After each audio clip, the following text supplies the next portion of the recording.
भाऊ, विधान परिषदेमध्ये चर्चेची गुणवत्ता जी आहे ती इंटॅक्ट राखण्यासाठी किंवा किंबहुना सभागृहाला साजेसं असं वातावरण तिथे राहावं यासाठी म्हणून किती चॅलेंज आहे तुमच्या समोर? कारण बऱ्याचदा आपण पाहतोय गेल्या काही काळामध्ये तर ही गुणवत्ता बऱ्याचदा राखता येत नाही आणि त्यामुळे कारवाई देखील सहन करावी लागते. आणि स्वाभाविकच आहे. आणि अनेक वेळा काय होतो की लोकप्रतिनिधींकडनं जो आग्रही मागणी असते की आमचा हा विषय लावला पाहिजे, परंतु सभापती महोदय असतील, मी असेन किंवा आमचं सचिवालय असेल, हे काटकसर करून घेऊन कुठच्यातरी विषयाला आपल्याला न्याय देता येईल का बघतोय. पण मूलभूत ज्यासाठी विधिमंडळामध्ये तुम्ही आलेला आहात, ज्या सर्वसामान्य लोकांचे प्रश्न तुम्ही मांडलेच पाहिजे, ह्याला प्राधान्य देण्याची भूमिका पण देखील सभापती आणि या नात्याने ते असतील किंवा उपसभापती नात्याने आम्ही घेतो. आणि म्हणून तुम्ही बघितलं असेल की अनेक वेळा असं झालेलं आहे की ती वरच्या चर्चेचा प्रभाव एवढं झालेला आहे की खाली झालेल्या धोरणामध्ये पण बदल करण्याचं काम हे सरकारला अनेक वेळा करावा लागतो. हा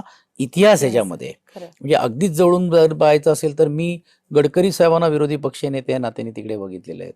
त्यावेळी गोपीनाथ मुंडेजींना खाली बदले, भुजबळ साहेबांना विरोधी पक्ष नात्याने मी बाहेरून जरी बघितलं असेल पण विधिमंडळामध्ये पाहिलेले आहेत. विनोद तावडे जी असतील, प्रवीण दरेकर जी असतील, फुंडकर साहेबांचं म्हणजे मी खूप सामाजिक दृष्टिकोनातून काम करणारा एक व्यक्तिमत्व पाहिलेले आहेत की ज्यांची भूमिका सहजपणे आणि सहनशीलतेने पण विरोधी पक्ष नेता हा मांडतो आणि त्याला स्वीकारण्याची भूमिका ही सरकार घेते. तर मला असं वाटतं की दर्जेदार चर्चा होऊन निर्णय बदलण्याची क्षमता या सभागृहामध्ये, कारण अनेक वेळा काय होतो खाली एकातला बिल पास झालं, अनेक वेळा असं होतं की त्याची चर्चा झालेली नसेल.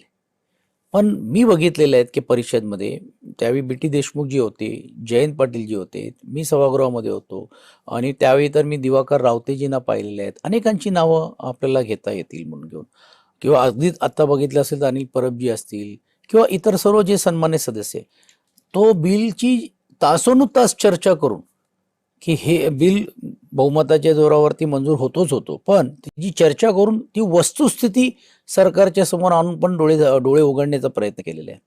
अनेक वेळा मी असं बघितलेलं आहे की मी स्वतः जे कामगार क्षेत्राशी संबंधित असलेलं काही बिल जे आहेत ते आपल्याला वाटलं नाही, जसं माथाडी कायद्याचं बिल होतं, हे बिल अयोग्य आहे, तुम्ही जे खालनं मंजूर करून आणलेलं आहे, ह्याला चिकित्सा समितीमध्ये तुम्हाला पाठवावं लागेल, संयुक्त चिकित्सा समितीमध्ये.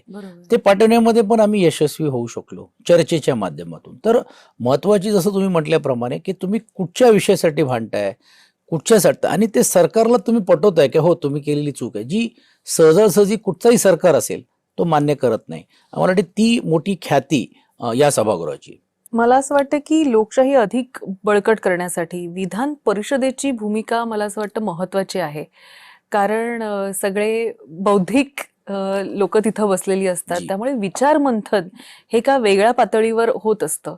हो नक्कीच आहे. आणि मला वाटतं ती लोकशाही टिकवणं जसं लोकप्रतिनिधींचं कर्तव्य, तसं पीठासीन अधिकारी म्हणून उपसभापती या नात्याने आमची पण भूमिका असली पाहिजे आणि ती आपण ठेवण्याचं काम आपण करतो.